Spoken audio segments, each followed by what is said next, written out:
The sound arrived before the light did. A low, deep concussion rolled across the water of Tobruk Harbor on the afternoon of July 21st, 1942.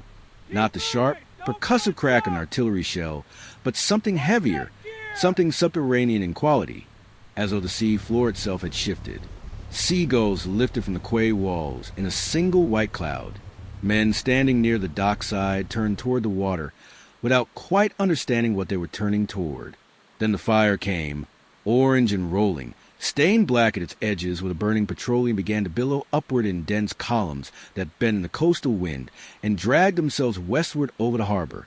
A fully laden German freight steamer, what the military designation cataloged as an F-boat, a standard workhorse of Axis Mediterranean supply lines, was dying at its moorings. The fire moved through the vessel's hold with remarkable speed, feeding on drums and jerry cans of gasoline that the crew had loaded as precious fuel cargo for Rommel's armor. Within minutes, the waterline at the ship's flanks had already changed. It was going down. The Germans standing at the wharf had no idea what had just happened. The Italians who ran the prisoner camp a short distance from the port had no idea either. They would ask questions the following morning, and the answers they received would contain nothing useful to them, because the man responsible was already walking back toward the camp with his work column, his haversack empty now, his expression exactly as blank as it needed to be. His name was Maseko. He was approximately 20 years old. He had made the bomb himself from a tin that had once held condensed milk, a length of fuse roughly 36 feet long, and the propellant powder he had carefully extracted from rifle cartridges he had gathered over days from the ground where soldiers had carelessly dropped them. He had grown up working in gold mines. He understood exactly what explosive materials could be made to do, and he understood exactly what would happen to him and to the three fellow prisoners who had helped him the enemy ever piece the story together correctly. They did not. It is worth beginning where Maseko began, because nothing about the circumstances of his early life suggested that the history books would one day find a place for him. He was born around 1922 in Kwathima, a township attached to the industrial mining town of Springs in the Transvaal, a region of the Union of South Africa, where gold had been found in the earth and where black men had been put to work extracting it under conditions that varied between the harsh and the brutal. Springs was 30 miles east of Johannesburg, and by the time Maseko was a young adult, he had found his way to the Daggafontein West Gold Mine, where he worked in the deep, narrow tunnels below the earth that the industry called stopes. The work required a particular and practical education in the nature of explosive materials. In those tunnels, cordite and detonators and carefully measured charges were used every day to fracture rock and release the ore. A man who paid attention in those conditions did not learn the chemistry of explosive compounds from a textbook. He learned it through his hands, through the weight and texture of propellant grains, through the smell of a fuse burning correctly and the different smell it made when something was wrong. Maseko paid attention. That knowledge, acquired in the dark at the bottom of a gold mine in the Transvaal, would one day travel across the North African desert and find its expression in the hold of a German ship. When the Second World War reached South Africa in September 1939, the question of whether black South Africans would be allowed to serve at all was not a straightforward one. The Union Defense Force, the UDF, had been constituted under the Defense Act of 1912, which reserved combat roles exclusively for white South Africans. The political landscape was further complicated by the deep divisions within the white Afrikaner community, a considerable portion of which held pro-German sympathies and had opposed South Africa's entry into the war alongside Britain in the first place. Prime Minister Jan Smuts, who had narrowly won the parliamentary vote to declare war, and his deputy chief of the general staff, Major W.H.E. Poole, understood that they would require far greater numbers of men than white recruitment alone could provide. The chief of the general staff, Sir Pierre van Ryneveld, opposed any suggestion of non-white recruitment. White South African civilian society was no more welcoming of the idea. There were fears about black men gaining equal authority with white soldiers, exposure to overseas societies that might alter their political expectations, and a perennial worry from farms and mines about losing cheap labor. Despite all of this, on July 12, 1940, the UDF established a Directorate of Non-European Army Services. From this body grew the Native Military Corps, a force that would eventually number between 77,000 and 80,000 black South African volunteers. The operative word in the unit's mission was always clarified with heavy emphasis: non-combatant. The 1912 Act still stood. Black soldiers of the NMC would serve as laborers attached to white UDF units. They would free up white soldiers for fighting. They would not fight themselves. They would certainly not be issued rifles. In their early deployments on guard duty, and in a decision that strikes the 21st century mind as almost incomprehensibly absurd, the men of the Native Military Corps were issued spears, traditional weapons, as the Army's official reasoning went. The visual reality of this policy: black South African men standing guard with assegais against an enemy armed with belt-fed machine guns, self-propelled artillery, and Stuka dive bombers, was one that the administration apparently found easier to sustain on paper than it was to contemplate with any seriousness in the field. Pay reflected the same logic of stratification. White soldiers received 5 shillings per day as basic pay. Unmarried black soldiers received 1 shilling and 6 pence. The highest rank any black soldier could attain within the NMC was sergeant. Job Maseko enlisted into the Native Military Corps. He completed his basic training and was deployed to North Africa as part of the South African 2nd Infantry Division. By early 1942, he was at Tobruk, Libya, a port city on the Mediterranean coast that had already passed through several years of ferocious contest. Tobruk had been fortified by the Italians from 1935. Australian forces had taken it in January 1941.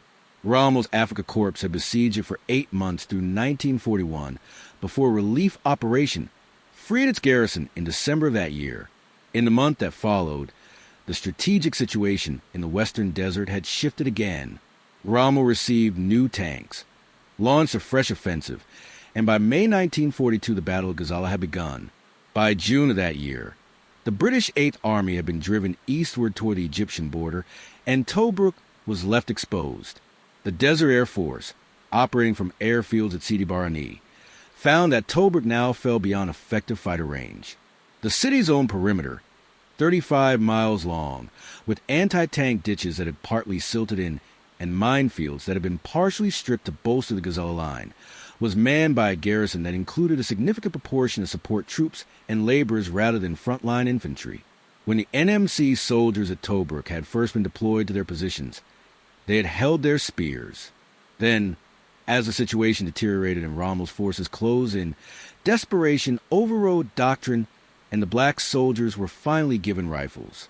That concession came late, and the weapons did not change the arithmetic of what was happening.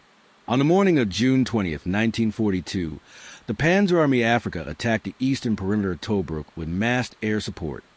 Junkers Ju-88 twin-engine bombers and Stuka dive bombers working in coordinated waves above the columns of armor, and infantry pushing through a weak point in the line. The breach was exploited with the speed that Rommel consistently extracted from his formations.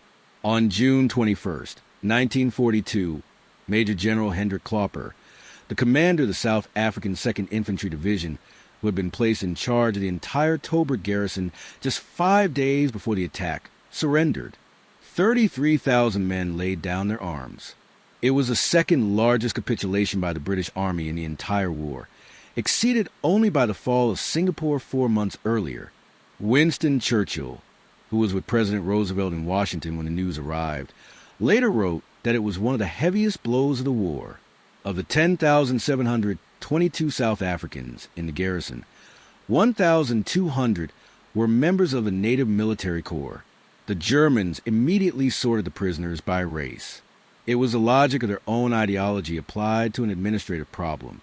White Allied soldiers were marched toward transport that would carry them to POW camps in Europe, where the Geneva Convention of 1929 would apply, where Red Cross parcels would arrive, where there would at least be the framework of the rules of war. The black and colored soldiers were handled differently. They were retained in Africa, held in Italian-administered prisoner of war camps, where they were put to work as manual laborers under conditions that were, by all surviving accounts, genuinely horrific. The Italian camp outside Tobruk that held Maseko and his fellow NMC prisoners was commanded by an officer identified in later accounts as Major Schroeder, who had acquired a reputation among the prisoners as a man who enjoyed the mechanics of their suffering. He beat them. He allowed guards to torment them. The daily food ration consisted of a couple of dry biscuits and a serving of cornmeal porridge that frequently arrived alive with weevils. Water was rationed to a minimum that the desert heat made physically necessary. Men who had voluntarily crossed an ocean and a continent to fight against fascism found themselves, in the summer of 1942, shoveling cargo under an African sun on starvation rations, watched by guards with rifles behind wire. Rommel himself visited the camp at some point during this period, making an inspection. He moved through the compound with the practiced eye of a senior commander reviewing a facility, and he chose to speak to Job Maseko. What he asked was how the prisoner was being treated. Maseko could see Major Schroeder standing nearby, and the warning in Schroeder's expression would have been perfectly legible to any man who had been inside that camp for more than a day.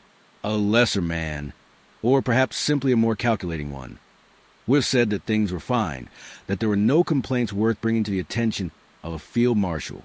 Maseko told Rommel exactly what the camp was like. He described the conditions accurately and without apparent embellishment.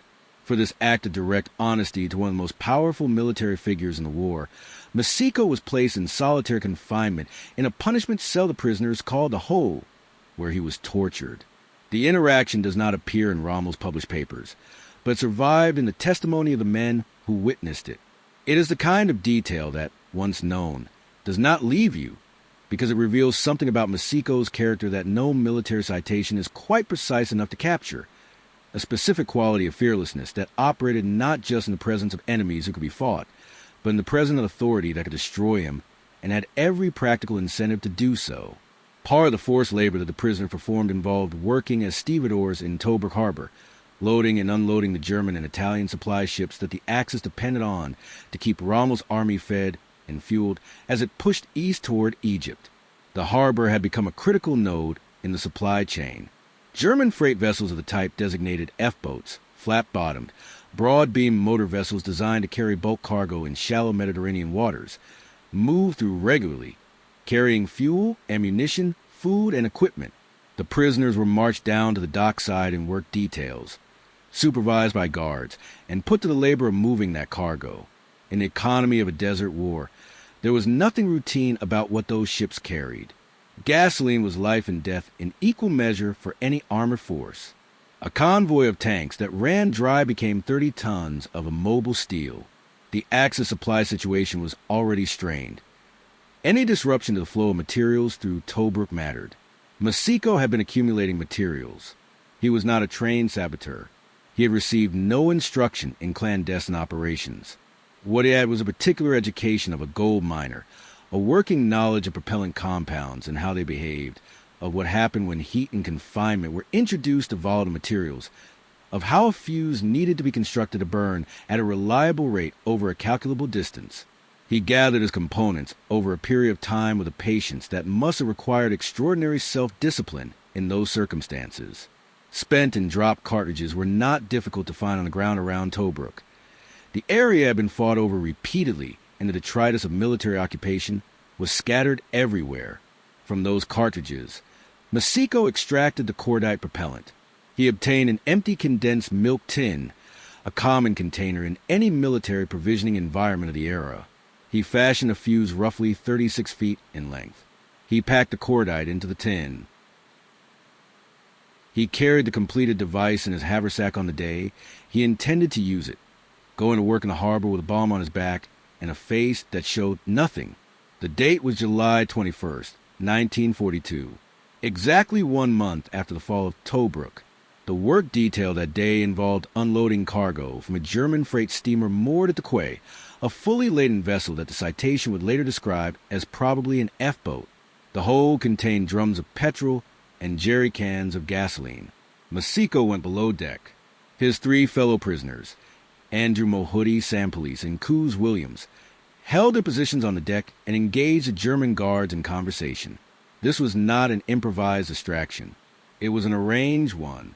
3 men who understood exactly what was happening below them and exactly what the consequences would be for all of them if the guards decided to follow Maseko down into the hold instead of standing on the deck talking, kept those guards occupied while Maseko worked. The psychological weight that Mohudi, Police, and Williams carried in those minutes, maintaining a casual, Innocuous conversation above an act of sabotage that could get every one of them killed, in a camp whose commandant tortured people for telling the truth to a field marshal, deserves its own recognition, and history has largely failed to provide it. Below deck, Maseko moved to the hold until he reached the stacked fuel drums. He placed a milk tin among the jerry cans of gasoline, where it would be hidden from sight and where when it detonated. The resulting ignition of the surrounding fuel would create a fire far beyond the explosive capacity of the device itself. He led the fuse from the tin back through the hold and up to the hatch.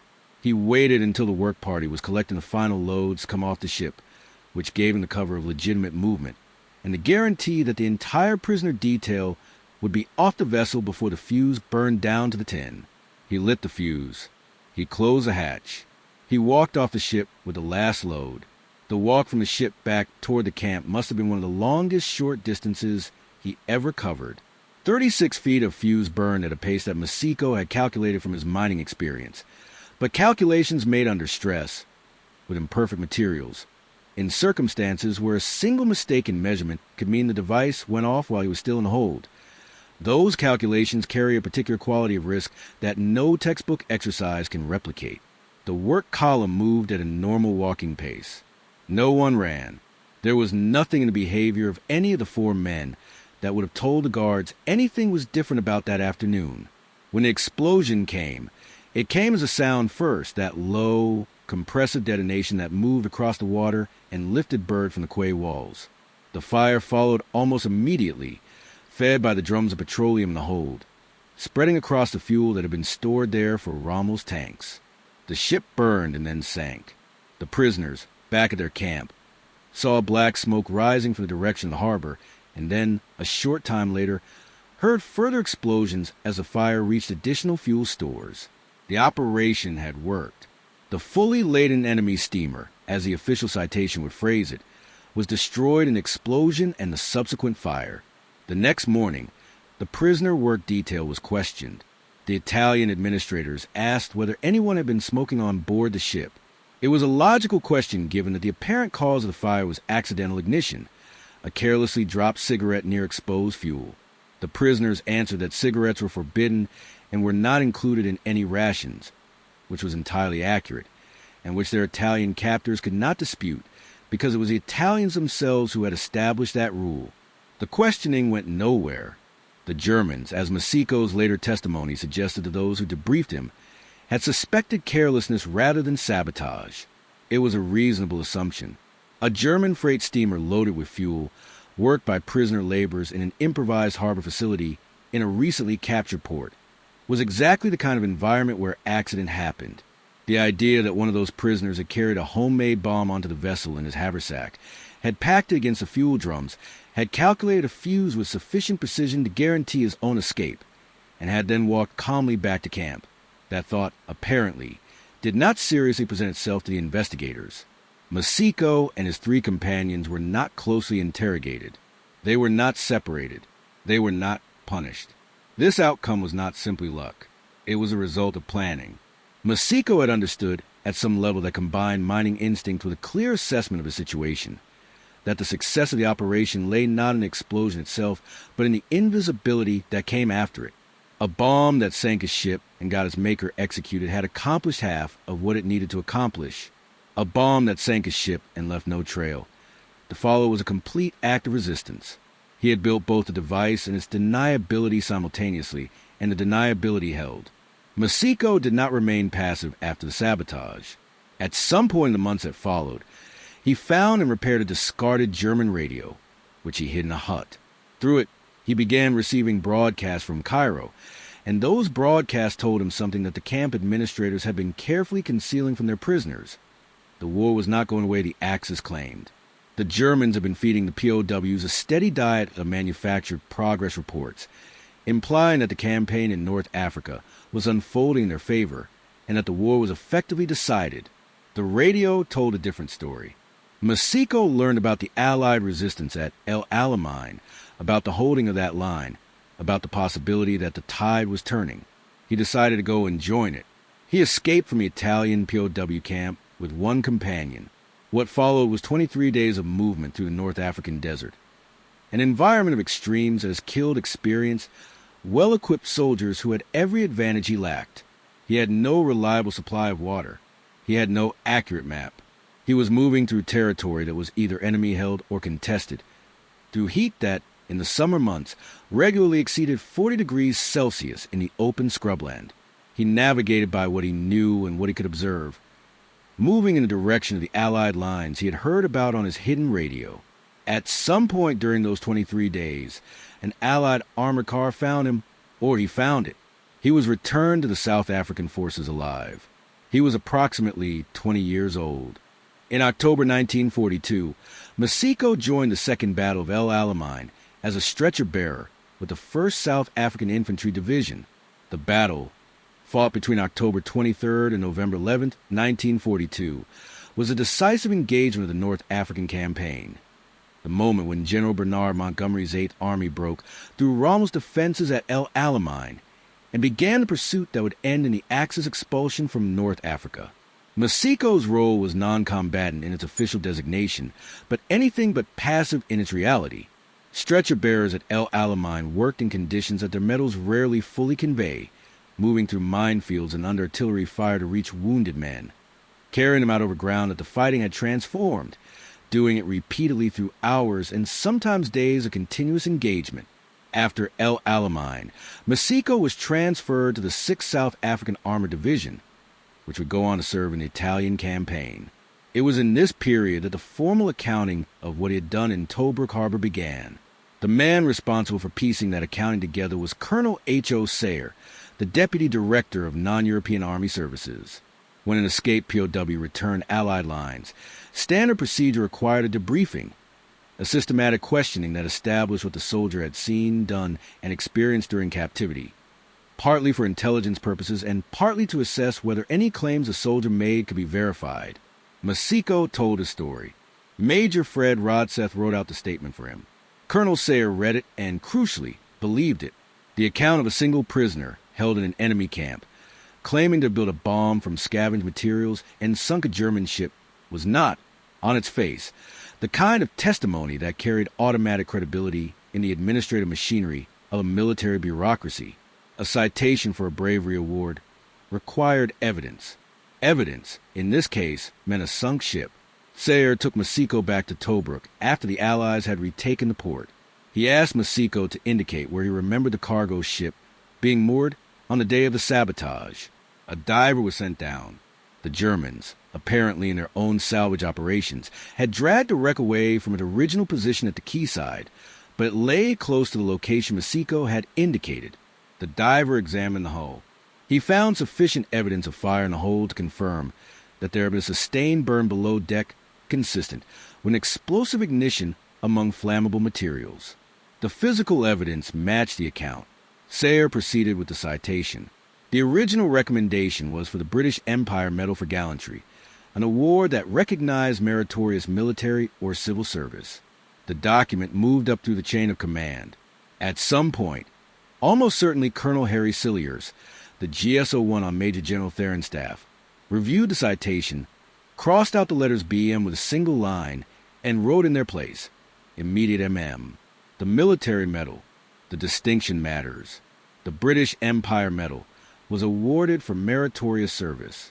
The military medal was awarded to warrant officers, non-commissioned officers, and private soldiers specifically for bravery in battle, what the warrant found in the medal described as acts of gallantry and devotion to duty under fire.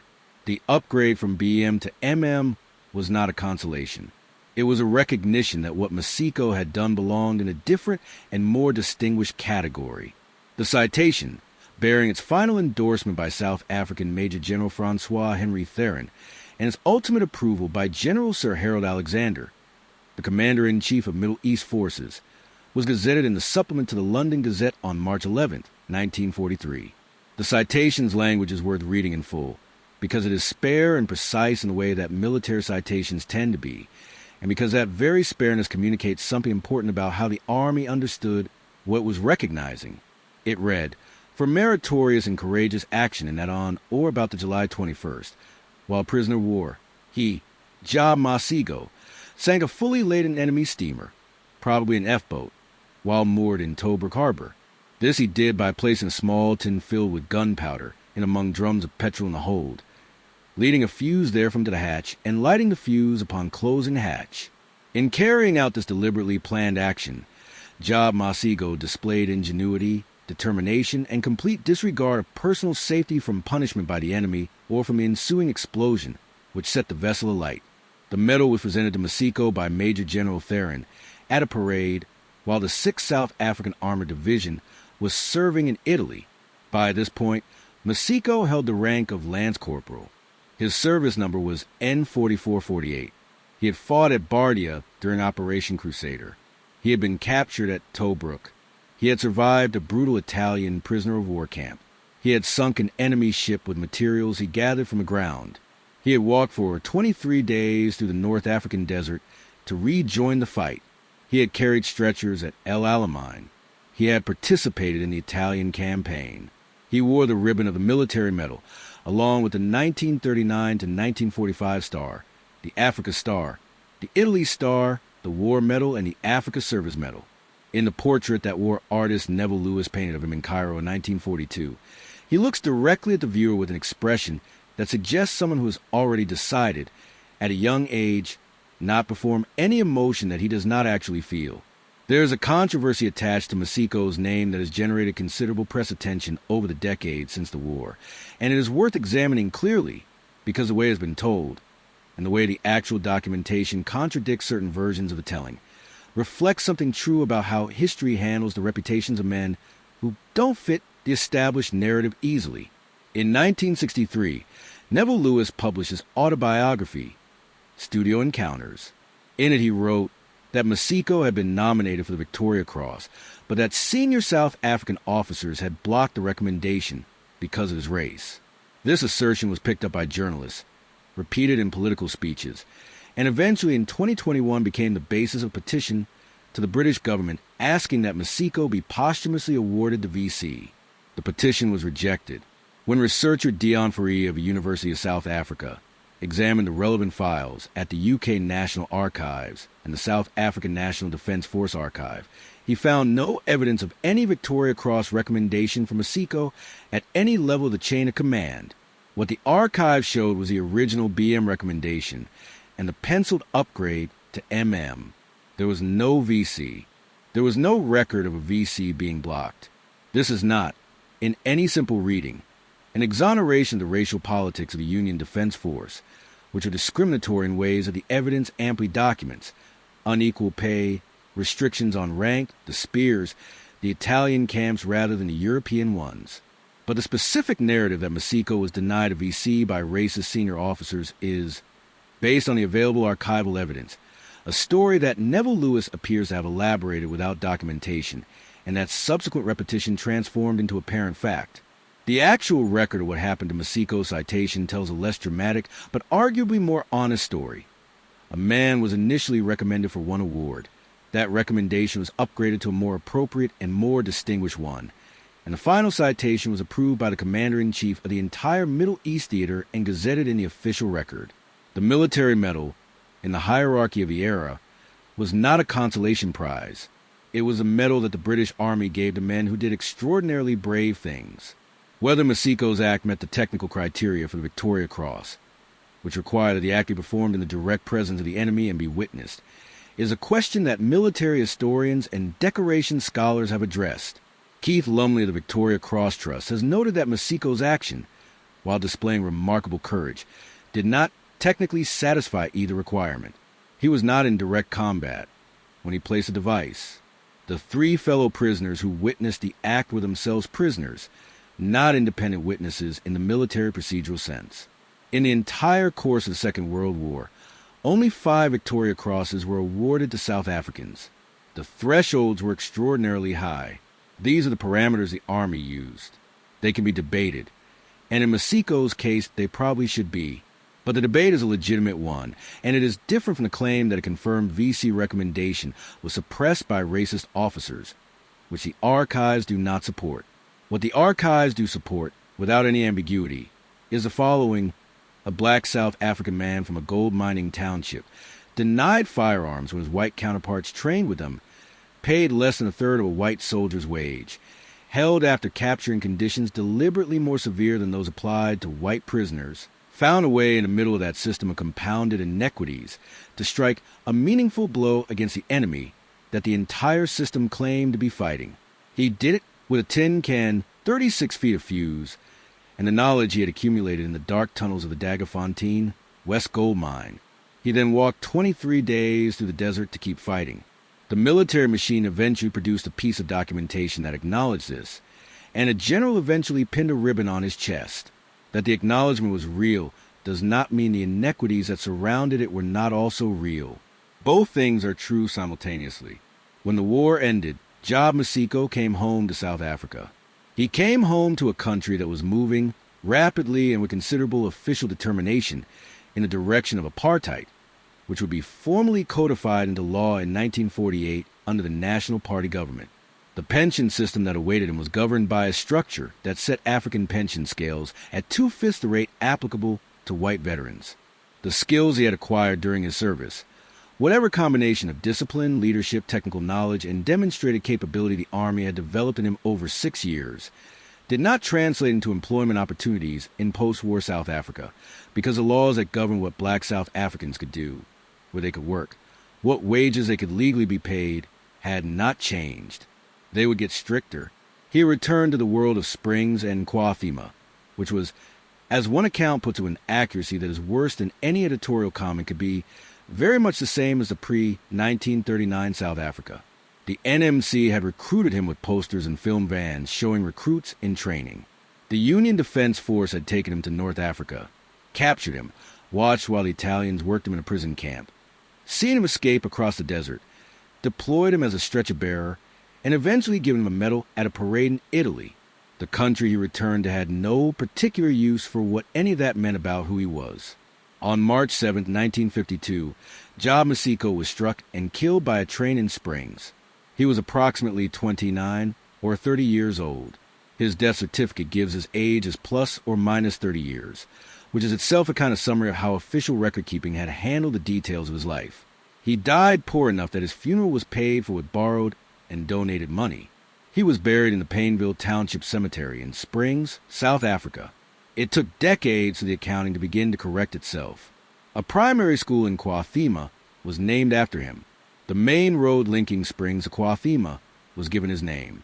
In 1997, the South African Navy renamed one of its missile attack craft, formerly known as SAS Kobikutsi, as SAS Job Maseko. In 2019, Regiment Transvaal was renamed the Job Maseko Regiment. In 2007, South African director Vincent Molloy made a documentary about Maseko's life and the South African 2nd Infantry Division titled A Pair of Boots and a Bicycle.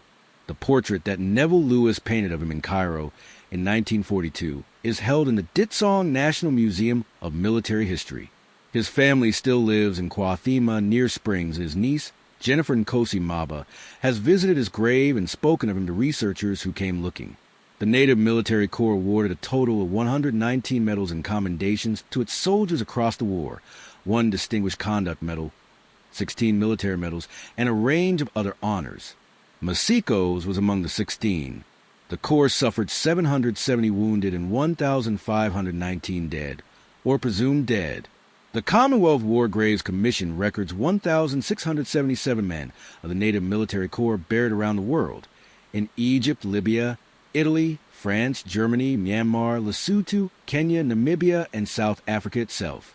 77,000 volunteers who were not allowed to carry rifles went to a war, and many of them did not come back. The ones who came back to the same country they had left. The ship that sank in Tobruk Harbor on the afternoon of July 21st, 1942, took with it fuel that the Africa Corps did not receive. Whether the amount of gasoline aboard a single F-boat constituted a strategic blow or merely a tactical inconvenience in the arithmetic of Rommel's campaign depends on how one wants to measure it. What it constituted in a different kind of accounting is harder to dismiss.